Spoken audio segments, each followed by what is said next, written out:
Alright, welcome parents and students. I'm going to talk to you a little bit about the flipped classroom, what it is, and why it will be used by me. So kind of diving right in here, the flipped classroom changes the traditional classroom dynamic by making instruction happen at home, which frees up class time for projects, activities, and things that would traditionally be homework.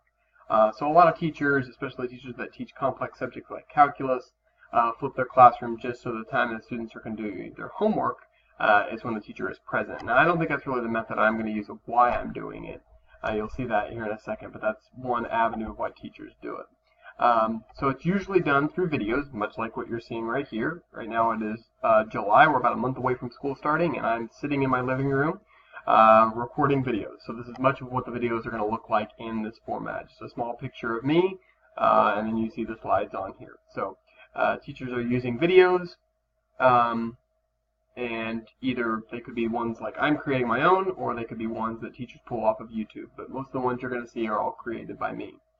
Although many people seem to focus on the video portion of the flipped classroom, really the important part is what happens in class because of the freed up time.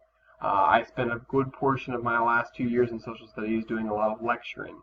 We cover thousands of years of history for Africa and Asia and Australia, and it's a lot of material, so it felt right to just lecture through a lot of it and do that. And I only did a few activities and projects along the way, and I feel like it really bored students. So I really want to flip the classroom to do a lot more meaningful work in class that helps students remember the information that they've learned through the videos.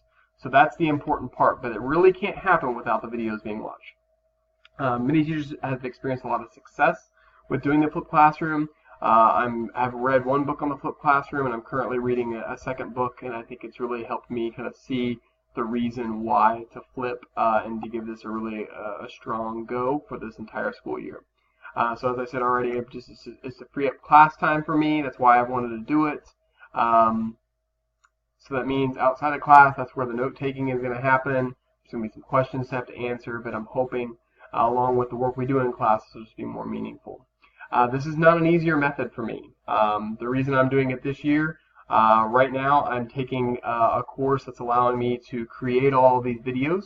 I get graduate credit for it, so it's kind of a win-win situation. I've been wanting to do this several times, but during the school year, with coaching and being a parent, I didn't have the time to do it. So it's very, very time consuming to create all these videos. I mean, this one's going to be about 10 minutes in length, so it takes a lot of time, and then I have to plan everything for in class. So it's not an easier method, so that's one of the things I want you to understand about that.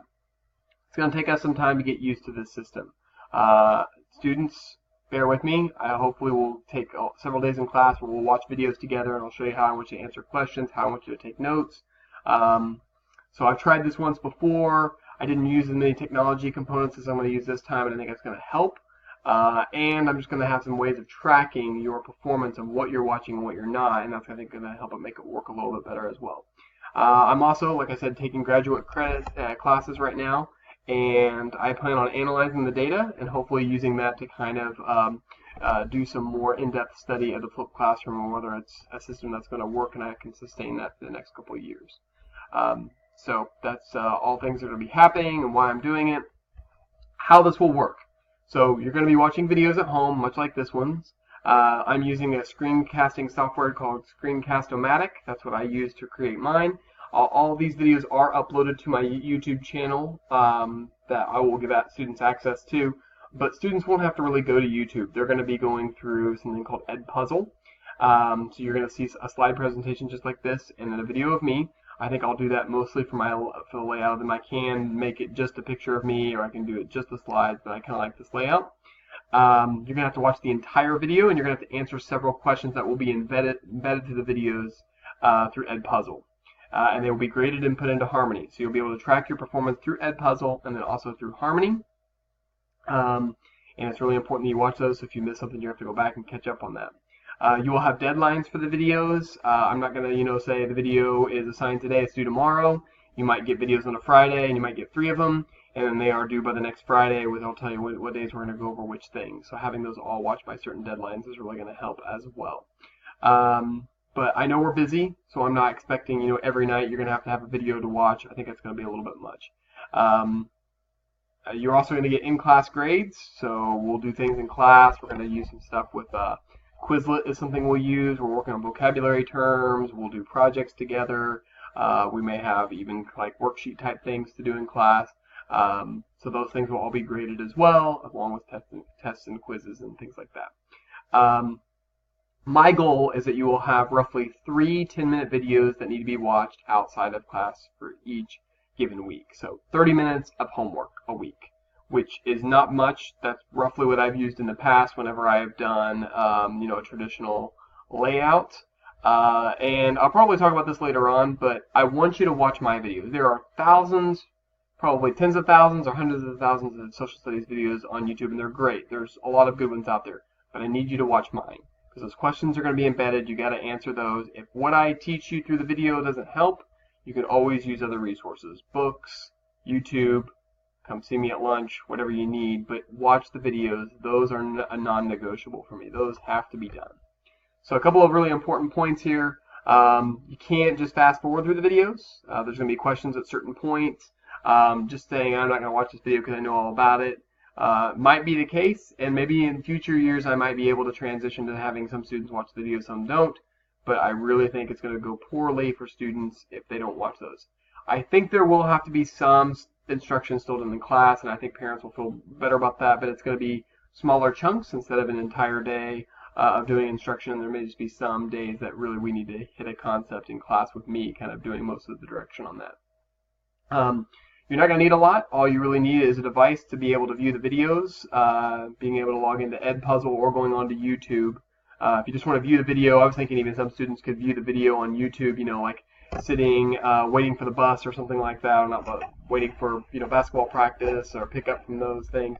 They could watch it on their own phone, even off of school Wi-Fi, if they had a data plan or whatever. But then once they get home, they could just, cruise into the Edpuzzle to answer with the questions. So, and I think some of it's just a work in progress. We'll have to figure it out together, but you shouldn't need a lot of equipment to be able to do this. I know some students. I think I probably had maybe 2 or 3 students last year that didn't have Wi-Fi. The public library, McDonald's, good options right there that are close, to our school in Ellettsville. But my room will be open every day at lunch. Rarely do I have things going on during lunch that I can't be there. So if a student wants to stay, I'm fine with that. They just need to kind of come tell me that they're going to be in my room. We also have homework help on Tuesdays and Thursdays. Students could watch the videos then. So if I pushed out videos early enough on a Thursday, students could watch all of those videos Thursday for homework help, have them completely done. They would only take 30 minutes to watch, maybe 45 at the most, and that's how long homework help is, and then have them done for the next week. So there are some things that can be done if the student doesn't have Wi-Fi. So students, parents, I believe the system will work, but I need your help. It doesn't work without the videos being watched. I know I will probably have some students that struggle to get things done, and we're just going to everybody's going to have to keep everybody accountable. So it'll be my job to let students know when videos are not being watched, because those are going to be graded. They will be in Harmony. But this is my first real go at doing the flipped classroom this way. My first time doing it as a social studies teacher. I've tried it before as a math teacher, but I think it can work. It just may take a little while for us all to get used to video watching, note-taking through videos instead of through in-class, lecturing, and just the dynamic of having them done on time and really using time management skills well. But I think this can work well. And like I said, if you have any concerns, feel free to talk to me about it. But this shouldn't be a huge change, because I'm not now making homework. I'm not going to give them homework every night, a worksheet, and then on top of that a video to watch. The video watching is taking the place of that. So I think this really should be doable. So thanks for tuning in, parents. Hopefully you have been able to watch this too. There will be more videos coming too about how a video should be watched and how that students should complete that to really use that time effectively to do that. So thanks for tuning in. There will be more to come later on. Thank you.